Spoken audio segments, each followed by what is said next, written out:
Hello everyone! My name is Katrina and I work here at the Alberta Institute for Wildlife Conservation, which is a nonprofit wildlife rescue center located just outside of Calgary, Alberta, Canada. We look after thousands of animals every year, from very tiny animals such as baby birds, all the way up to larger species, including deer fawns and even moose calves. Now these animals all have to come into the hospital because they are injured, potentially orphaned, or have something else going on with them and they need our help. Common animals we have here at our center right now are baby birds, and we get hundreds of calls every single year about these feathery animals. But did you know that not all baby birds need to come into the hospital in the first place? Today we're going to be talking about feathery fledglings, which are one of the most common calls we get, and what to do if you find a bird that you think may be in trouble. One of the most common calls we get on our Wildlife Hotline during the summer months has to do with baby songbirds who have fallen out of their nests. But did you know that it's sometimes all right to leave a baby songbird on the ground? It all depends on how old they are. Very young songbirds, also called nestlings, are not all right to be on the ground.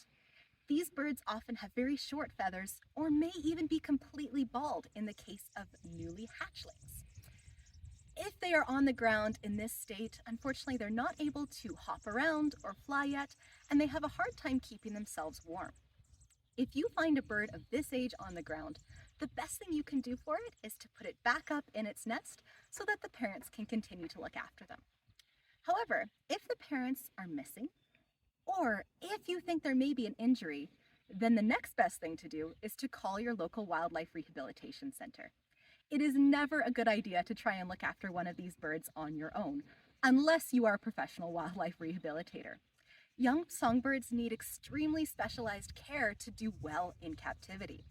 Here at AIWC, we actually have specialized incubators that keep these birds at the exact perfect temperature, along with staff and volunteers on site who can ensure these baby birds get the 24-hour care that they need to thrive.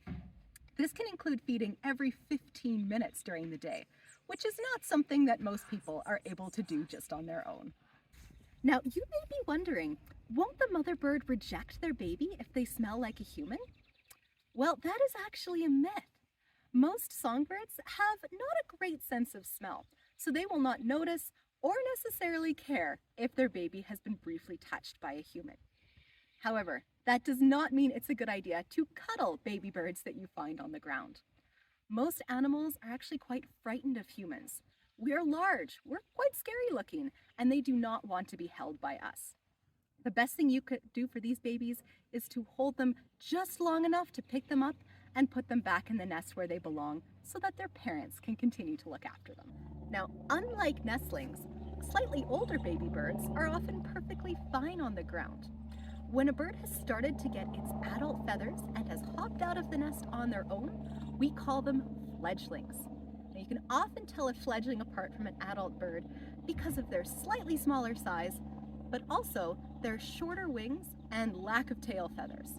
They will sometimes look like they've been attacked by a cat or are missing feathers for some reason, but this is often just a fledgling bird.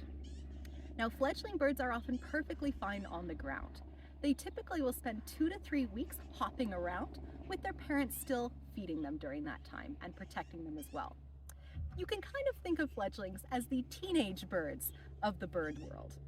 Even though they feel like they're ready for independence, they're often not quite ready to be on their own yet. Juvenile birds are often confused for adults, when in reality they are really just clumsy. Juveniles are newly fledged. They have all their adult feathers, but they are typically a little more slender than the adult birds and seem quite uncoordinated compared to the true adults.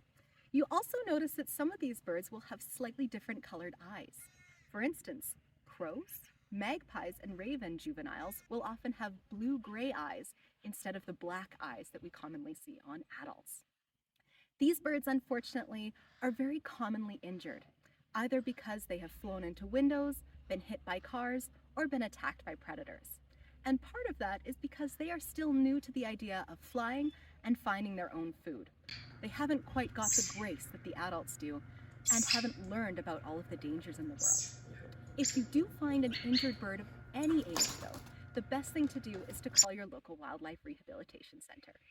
Baby birds are best left with their parents when at all possible, but there are still many things you can do to help our feathered friends outside. For instance, you can build a birdhouse in your backyard or on your property that can protect these species. Make sure to build a predator-proof one though, that will prevent invasive species like house sparrows from taking over the nest box. You can also help prevent disease transmission by regularly cleaning and sanitizing your bird feeders and replacing all of the old seed. Birds are not very good at social distancing, so it's up to us to make sure that nothing is growing in our feeders that can potentially harm our bird friends.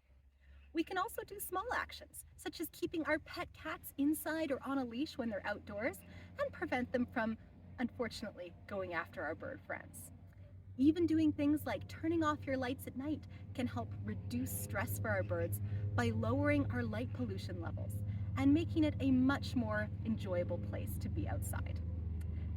Thank you all so much for joining us for our Feathered Fledgling Friends video today.